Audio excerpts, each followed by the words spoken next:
Coucou tout le monde, bienvenue dans cette nouvelle vidéo. J'espère que vous allez bien, moi ça va très bien. Alors pour cette nouvelle histoire, je vais vous raconter une story time horreur.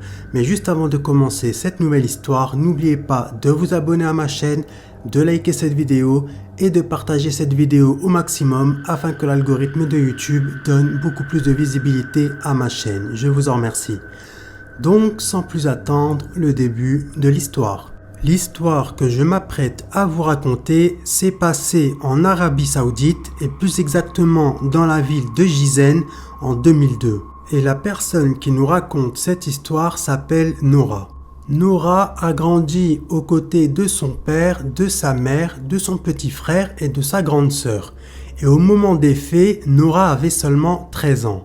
Un jour, les parents de Nora ont décidé d'acheter une petite maison car ils vivaient tous ensemble dans un appartement, sauf que l'appartement était devenu trop petit pour eux. Donc le père de Nora a pris la décision d'acheter une maison. Et la maison qu'il a achetée, elle était collée à une autre maison. Et la maison qui était collée à la leur avait une mauvaise réputation. Elle avait la réputation d'être hantée. Les voisins disaient de cette maison qu'elle était hantée et habitée par des djinns, tout simplement parce que les voisins, quand ils passaient devant cette maison, ils entendaient des cris d'enfants, des pleurs d'enfants, des rires de femmes, des pleurs d'hommes. Ils entendaient comme s'il y avait des fêtes, comme s'il y avait un mariage, un anniversaire. Ils entendaient plein d'enfants qui étaient en train de jouer dans le jardin, alors que dans cette maison, il y avait seulement une vieille dame de 86 ans qui y habitait avec sa fille de 60 ans. Il n'avait pas d'enfants, il n'avait pas de petits-enfants et donc les voisins savaient que cette maison, elle était habitée. Il faut savoir que cette vieille dame qui était âgée à l'époque de 86 ans ne sortait jamais de chez elle. Les voisins ne la voyaient jamais. Elle était tout le temps enfermée chez elle. Un jour, la mère de Nora a croisé la fille de la vieille dame et elle a commencé à discuter avec elle. Mais au fil de la discussion, la mère de Nora a trouvé que la fille de la vieille dame était bizarre. Elle a trouvé qu'elle était très froide, mais surtout qu'elle était ailleurs. C'est comme si elle n'était pas dans la conversation avec la mère de Nora. Et pendant toute la conversation, la fille de la vieille dame n'arrêtait pas de fixer le ciel et elle chuchotait des choses. Ce qui fait que la mère de Nora a pris peur. Elle lui a dit « Je suis désolée, mais j'ai des choses à faire, j'ai du linge à aller plier, donc je suis désolée, mais je vais devoir partir. » Et elle est partie. 2 semaines plus tard, alors que Nora est en train de faire ses devoirs, il était assez tard, il devait être dans les alentours de minuit, elle va entendre du bruit provenant de la maison de la vieille dame. Elle va entendre des rires d'enfants, des pleurs d'enfants, des cris d'enfants. Elle avait l'impression qu'il y avait une fête dans la maison de cette vieille dame. Ce qu'elle a fait, c'est qu'elle a pris une chaise, elle a été dans le mur qui séparait les deux maisons, elle est montée sur cette chaise et là, elle va voir que dans la maison de la vieille dame, il y avait une fête. Il y avait des adultes, des hommes, des femmes, il y avait plein d'enfants qui jouaient, qui rigolaient. Il y avait des enfants qui étaient aussi en train de pleurer, ce qui fait qu'il y avait énormément de bruit. Et pendant que Nora était en train de regarder ce qui était en train de se passer dans la maison de la vieille dame, elle va entendre une personne qui était derrière elle, qui était en train de l'appeler. Quand Nora s'est retournée, elle a vu un homme très grand de taille avec la peau très noire qui était en train de la fixer. Bien évidemment, Nora a eu très peur, donc elle a crié. Et quand elle a crié, cet homme ou cette chose est partie en courant et elle s'est tapée contre le mur. Ce qui fait que quand cette chose est tombée au sol, elle a commencé à hurler avec une voix trop flippante, mais c'est comme si elle était en train de hurler de douleur. Ensuite, cette chose s'est relevée et elle est partie et elle a complètement disparu. Mais quand cette chose a hurlé de douleur, ça a réveillé les parents de Nora qui sont vite venus dans le jardin. Quand ils sont arrivés, les parents de Nora ont vu leur fille qui était là en train de pleurer, qui était pas bien, elle était en train de trembler, elle était vraiment dans un sale état. Sa mère lui a alors demandé qu'est-ce qui s'était passé, sauf que la pauvre Nora avait du mal à parler. Son père a donc pris la décision de réciter un petit peu de Coran sur sa fille et au bout de quelques minutes, alhamdoulilah, grâce à Dieu, Noura a réussi enfin à redescendre un petit peu et elle a expliqué tout ce qui s'était passé à son père et à sa mère. En entendant tout ça, le père de Noura est monté sur la chaise, il a regardé par-dessus le mur, mais quand il a regardé, il n'y avait personne chez la vieille dame. Il n'y avait plus d'adultes, il n'y avait plus d'enfants, il n'y avait plus de fêtes, il n'y avait plus personne. Il y avait seulement la vieille dame ainsi que sa fille qui étaient installées toutes les deux sur une chaise dans le jardin. En voyant qu'il n'y avait personne, le père de Noura a dit à sa fille « Mais ma fille, tu racontes vraiment des bêtises, il n'y a personne. Il n'y a pas de fête, il n'y a pas d'enfants, il n'y a personne, il n'y a que la vieille dame et sa fille qui sont assises sur des chaises dans le jardin. Mais il n'y a personne d'autre. » Noura, la pauvre, elle a commencé à jurer, elle a commencé à pleurer. Elle a dit « Mais papa, je te le jure, j'ai vu, il y avait comme une fête, il y avait des enfants qui pleuraient, des enfants qui rigolaient, qui jouaient, il y avait des adultes. Papa, je te le jure. » Sauf que son père ne va pas la croire, donc ce qu'il va faire, c'est qu'il va de nouveau réciter du Coran sur Noura et ensuite il va lui dire « Maintenant on va dormir parce que demain tu as école. » Noura, la pauvre, va de nouveau insister auprès de son père, elle va lui dire « Papa, je te le jure, je les ai vus de mes propres yeux. » Sauf que là, son père va s'énerver contre elle et lui dire « Écoute ma fille, j'ai regardé moi-même de mes propres yeux et il n'y a personne. Donc maintenant, tu vas dormir parce que demain, tu as école. » Et la pauvre Noura, elle n'avait pas trop le choix, donc elle est partie dans sa chambre et elle est partie dormir. Quelques jours plus tard, Noura était installée sur une chaise dans son jardin quand soudain, il y a eu l'appel à la prière.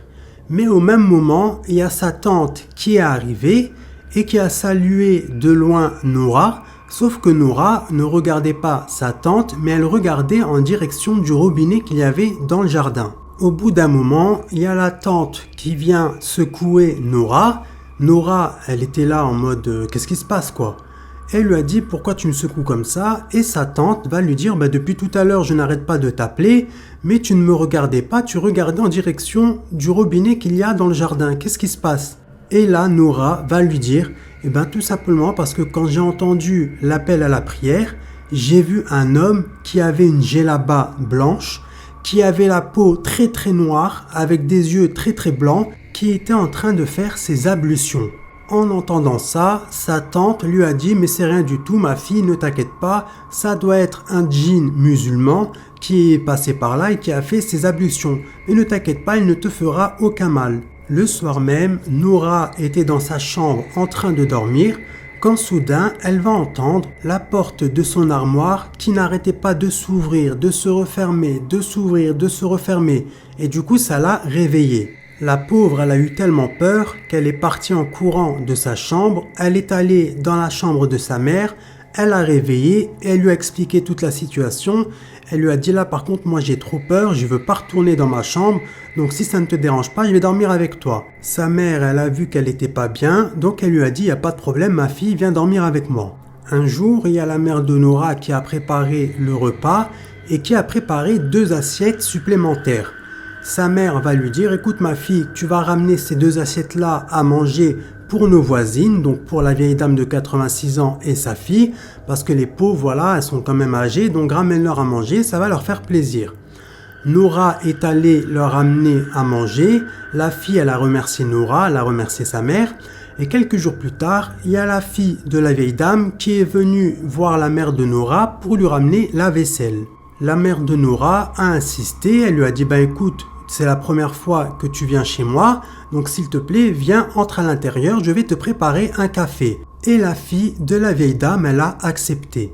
La fille de la vieille dame est donc entrée à l'intérieur, elle s'est installée sur le canapé et la mère de Noura est allée préparer le café. Quand la mère de Noura est revenue avec le café dans le salon, elle va trouver la fille de la vieille dame qui était allongée sur le canapé en train de dormir. Noura a regardé sa mère et lui a dit « Mais maman, elle est en train de dormir, il faut la réveiller. » Sauf que sa mère lui a dit « Non, ne la réveille pas, la pauvre, elle est âgée, elle est fatiguée, donc il n'y a pas de problème, laisse-la dormir et une fois qu'elle se réveillera, elle boira son café et elle rentrera chez elle. » 1 heure plus tard, la fille de la vieille dame s'est réveillée.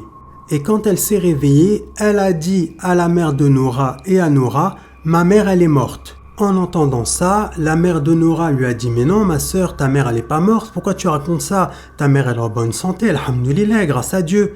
Et là, la femme va lui répondre si, ma mère elle est morte, ils viennent de me le dire. En entendant les dires de la femme, toutes les trois se sont levées, elles sont parties en courant à la maison de la vieille dame et quand elles sont arrivées, elles ont effectivement trouvé le corps de la vieille dame inerte. Quelques minutes plus tard, l'ambulance est arrivée et quelques jours plus tard, ils ont enterré le corps de la défunte, paix à son âme, Allah yarhama. Quelques jours après l'enterrement de la vieille dame, Nora était tranquillement installée sur le canapé en train de regarder la télévision quand elle va entendre sa sœur qui était dans le jardin crier. Nora s'est donc levée du canapé, elle est partie en courant dans le jardin et elle a trouvé sa sœur qui était en état de choc.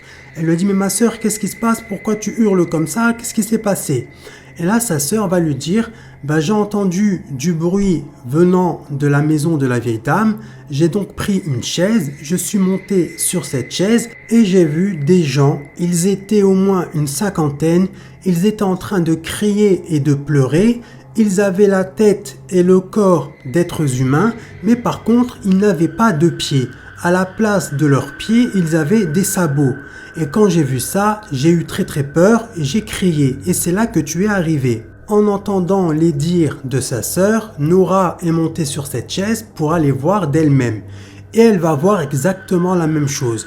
Elle va voir au moins une cinquantaine de djinns, a'oudou billah, qui avaient notre apparence, mais qui avait des sabots à la place des pieds. En voyant cela, Nora, elle aussi, elle a eu très peur. Elle est descendue vite fait de sa chaise et toutes les deux sont parties en courant et elles sont rentrées chez elles. Un jour, Nora était en train de faire ses devoirs avec sa sœur dans le jardin, quand soudain, sa sœur s'est levée et elle est partie près d'un arbre. Et là, Nora va voir sa sœur qui était debout à côté de l'arbre et qui était en train d'avoir une conversation avec une personne que Nora ne voyait pas. 5 minutes plus tard, la sœur de Nora est revenue s'asseoir à côté de Nora et Nora lui a dit mais qu'est-ce qui s'est passé là? Qu'est-ce que tu faisais là à côté de l'arbre? Je t'ai vu, tu étais en train de parler avec quelqu'un mais moi je voyais personne, tu parlais avec qui? À ce moment-là, sa sœur va la regarder avec un sourire et va lui dire je discutais avec eux. Et là, Nora la regarde, et elle lui dit « Mais qui ça, eux ?» Et là, sa sœur va la regarder avec un grand sourire et lui dire « avec eux, les djinns !» En entendant tout ça, Nora a pris la décision d'aller voir son père et de lui dire ce qui se passait avec sa sœur. Son père est directement venu, il a demandé à sa sœur qu'est-ce qui se passe exactement, et là, sa sœur, elle va lui dire tout simplement qu'elle est en train de discuter avec des djinns. Et elle va lui dire, tout le temps je discute avec eux parce que je leur dis, laissez-nous tranquilles, tout le temps vous nous faites peur, vous faites des apparitions comme ça, surprises, on entend des voix, on entend des cris, on entend des pleurs et nous on en a marre, donc s'il vous plaît, laissez-nous tranquilles. Et c'est pour ça que je discute avec eux, c'est pour leur dire de nous laisser tranquilles. Là son père il la regarde, il était choqué. Il lui a dit, ok, il n'y a pas de problème, je vais appeler un imam, mais je vais régler tout ça. Un jour, il y a le frère de Nora qui est venu les voir et qui leur a dit « Écoutez, vous restez à l'intérieur de la maison parce que j'ai un ami à moi qui va passer me voir et lui et moi on va rester tranquillement installés dans le jardin. Donc ne vous montrez pas parce que voilà, il aimait pas trop que les garçons voient ses sœurs, donc c'est pour ça qu'il a préféré les prévenir en amont. » Nora lui a dit « Non, t'inquiète pas, il n'y a pas de problème, on va rester à l'intérieur. » Et quelques heures plus tard, l'ami de leur frère est arrivé. Le frère de Nora lui a dit voilà, reste tranquillement ici sur la chaise dans le jardin. Moi, je vais aller préparer du thé et du café pour nous et je reviens. Son ami lui a dit d'accord, il n'y a pas de problème, mon frère, merci beaucoup. Et quand le frère de Nora est revenu avec le thé et le café, il va voir que son ami n'était plus dans le jardin. Donc il va poser le thé et le café, il va faire le tour de la maison, il ne va pas le trouver, il va décider d'aller à l'extérieur de la maison et là, il va voir que son ami était assis sur la chaise devant la maison. En voyant que son ami n'était plus dans le jardin mais qu'il était devant la maison, il va lui demander tout simplement mais qu'est-ce que tu fais là? Moi je t'ai dit d'attendre dans le jardin, je suis arrivé, t'étais plus là. Et là son ami va lui expliquer. Il va lui dire j'étais tranquillement dans le jardin en train de t'attendre Et là, il y a quelque chose qui m'a mis une énorme gifle. Et du coup, j'ai pris peur et je suis parti, je me suis mis devant la maison. Mais je te le dis direct, je ne remets plus les pieds chez toi. Plus jamais je ne remettrai les pieds à l'intérieur de chez toi. Ensuite, son ami va lui dire, mais ta maison, elle a habité, elle est mescouna, il y a des esprits, il y a des djinns qui y vivent. Donc un conseil, vraiment, quitter cette maison. Sauf que le frère de Noura va lui dire, mais non, il n'y a rien du tout dans notre maison. Alhamdoulilah, grâce à Dieu, notre maison, il n'y a que du bon à l'intérieur, il n'y a que du khir. Tout ça, ça n'existe pas. Tu t'es fait des films. Ça se trouve, il n'y a personne qui t'a mis une gifle. C'est toi qui t'inventes des choses comme ça. T'inquiète pas, notre maison, il n'y a rien du tout. En entendant tout ça, l'ami, il a mal pris, que son ami ne veuille pas le croire sur parole. Donc ce qu'il a fait, c'est qu'il a pris ses clics et ses claques et il est rentré chez lui. Quelques heures plus tard, au moment du dîner, il y a Noura qui va dire au reste de sa famille, écoutez, ce soir on va pas préparer à manger et on va se faire livrer. Comme ça au moins on est tranquille, on se pose tous ensemble tranquillement dans le jardin et on dîne tous ensemble. Les parents, ils étaient d'accord, le frère et la sœur de Noura, pareil, ils étaient d'accord. Et donc ils vont faire la livraison dans un restaurant et ils vont attendre pendant des heures, jusqu'au moment où toute la famille s'est endormie. Le lendemain matin, il y a la mère de Noura qui est sortie pour aller faire quelques courses au marché et quand elle a ouvert la porte d'entrée, elle va trouver des sacs avec toute la nourriture du restaurant de la veille. En voyant ça, la mère de famille, elle était énervée. Donc ce qu'elle a fait, c'est qu'elle a pris son téléphone, elle a contacté le restaurant, elle les a incendiés, elle leur a dit ça se fait pas, hier on a commandé, on a voulu se faire livrer, on a attendu jusqu'à 1h du matin, personne n'est venu, et là j'ouvre la porte de chez moi et je trouve toute la nourriture qui est posée devant la porte. Ça se fait pas, qu'est-ce qui s'est passé ? En entendant cela, l'un des livreurs va lui dire écoutez, je ne sais pas du tout ce qui s'est passé, mais laissez-moi une seconde, je vais voir ce qui s'est passé avec votre livreur de la veille. Quelques minutes plus tard, le livreur reprend le téléphone et il va expliquer à la mère de famille écoutez, ce qui s'est passé, c'est que le livreur, hier, il est arrivé devant chez vous, il a frappé à la porte. Et là, il y a une chose qui a ouvert la porte qui était très très grande, qui mesurait à peu près 2,50 m, 3 mètres, qui était toute noire avec une peau très brillante, un peu comme le cirage des chaussures, et qui avait des cornes et des yeux très très rouges. En voyant ça, il a eu très très peur, il a jeté toute la nourriture devant la porte et il est parti en courant. Voilà ce qui s'est passé, madame. En entendant cela, la mère de famille, elle était choquée. Elle savait tellement pas quoi dire, qu'elle a juste dit pardon, je suis désolé et elle a raccroché le téléphone.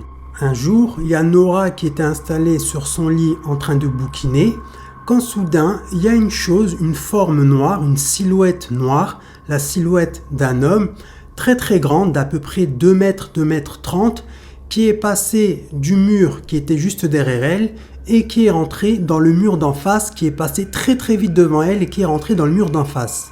À ce moment-là, elle a eu un tout petit peu peur, mais elle a dit A'oudou billahi minash shaitanir rajim 3 fois, elle a récité un petit peu de Coran et elle s'est dit c'est rien, ça se trouve je me fais des films.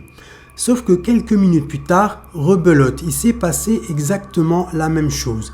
Il y a cette chose, cette forme noire, cette silhouette noire qui est sortie de derrière elle, du mur de derrière elle et qui est passée très très vite devant elle et qui est rentrée dans le mur d'en face. Là, la pauvre, elle a eu vraiment peur, elle a hurlé de toutes ses forces et sa mère, elle est venue. Elle lui a dit, ma fille, qu'est-ce qui se passe, qu'est-ce qui s'est passé? Et là, Noura va tout lui raconter. En entendant les dires de sa fille, la mère de famille, là, pour elle, c'en était trop, il se passait trop de choses paranormales chez elle. Donc elle a été voir son mari, elle lui a expliqué toute la situation et elle lui a dit, il faut que tu appelles un imam pour qu'il vienne réciter du Coran dans cette maison parce que là, rien ne va plus. Et là, le père de famille, il s'est souvenu qu'il y a un petit moment, il devait appeler un imam pour sa fille, mais qu'il ne l'avait pas fait. Donc là, il s'est dit, là c'est bon, je vais pas oublier, je vais appeler un imam, t'inquiète pas, je vais faire ça sans faute, laisse-moi juste le temps de terminer ce que j'ai à faire, et Inch'Allah, j'appelle l'imam dans à peu près 1 heure. Sa femme, elle lui a dit, d'accord, il n'y a pas de problème. Comme prévu, 1 heure plus tard, le père de Noura va appeler l'imam, il va lui expliquer toute la situation, et l'imam va lui dire, d'accord, il n'y a pas de problème, je vais venir chez vous, Inch'Allah, demain. Le lendemain matin, l'imam est arrivé, il a discuté un petit peu avec les parents de Noura. Ensuite, il a discuté avec les enfants et ensuite, il a commencé à réciter dans chaque pièce de la maison. Une fois la récitation terminée, il y a le père qui va directement voir l'imam et qui va lui demander ce qui se passe exactement dans sa maison. Et là, l'imam va lui dire, écoutez, votre maison en fait, en elle-même, elle n'a rien du tout. Le problème, c'est que la maison qui est collée à la vôtre, donc la maison de la défunte vieille dame, elle est habitée par des djinns musulmans. Et vos voisines, donc la défunte vieille dame et sa fille, elles sont au courant qu'il y a des djinns parce qu'elles peuvent discuter et communiquer avec eux. Et vu que votre maison est collée à la leur, les djinns de leur maison à elles viennent dans votre maison à vous. En entendant cela, les parents étaient choqués et ils ont demandé à l'imam qu'est-ce qu'ils devaient faire. Et l'imam va leur dire il faudrait que j'aille réciter du Coran dans leur maison à elles parce que le problème ne vient pas de chez vous, mais le problème vient de leur maison à elles. Donc ce qu'ils vont faire, c'est que l'imam accompagné des parents va aller toquer chez la fille de la vieille dame, mais personne ne va ouvrir la porte. Et ils vont aller toquer chez la fille de la vieille dame pendant 3 jours. Du matin au soir pendant 3 jours, ils vont aller toquer, mais personne ne va ouvrir la porte. Au bout d'un moment, la mère de famille, elle était inquiète, donc ce qu'elle va faire, c'est qu'elle va appeler la police. Quand la police est arrivée, ils ont frappé, personne n'a ouvert la porte, donc ils ont défoncé la porte. Et quand ils sont entrés dans la maison, ils ont trouvé le corps inerte de la fille de la vieille dame qui était là sur le sol de la cuisine. Paix à son âme, Allah yarhama. Quelques jours plus tard a eu lieu son enterrement et 2 semaines et demie plus tard, il y a le cousin de la vieille dame qui est venu donc parce que c'est lui qui a hérité de la maison et qui va venir visiter la maison pour voir ce qu'il allait en faire et il a pris la décision de détruire la maison pour en faire un petit magasin. Et quand les parents de Nora ont entendu que le cousin de la vieille dame était là et qu'il voulait détruire la maison, ils ont été le voir, ils lui ont expliqué toute la situation, ils lui ont dit voilà que les choses, elles étaient dans la maison de la défunte dame et que si possible, il faudrait qu'un imam vienne dans la maison avant la destruction pour qu'il vienne réciter du Coran. Le monsieur, il a tout à fait compris la situation et il a accepté. Quelques jours plus tard, l'imam est venu réciter dans la maison de la vieille dame. Il a récité pendant des heures et depuis ce jour-là, alhamdoulilah, grâce à Dieu, il ne s'est plus jamais rien passé dans la maison de Nora. Donc voilà, c'est la fin de cette histoire. J'espère que cette histoire vous aura plu. Si c'est le cas, n'oubliez pas de vous abonner à ma chaîne, de liker cette vidéo et de partager cette vidéo au maximum afin que l'algorithme de YouTube donne beaucoup plus de visibilité à ma chaîne. Je vous en remercie. Je vous remercie d'avoir écouté cette histoire du début jusqu'à la fin. Quant à moi, je vous dis à la prochaine vidéo et quant à vous, je vous dis prenez soin de vous. Bye!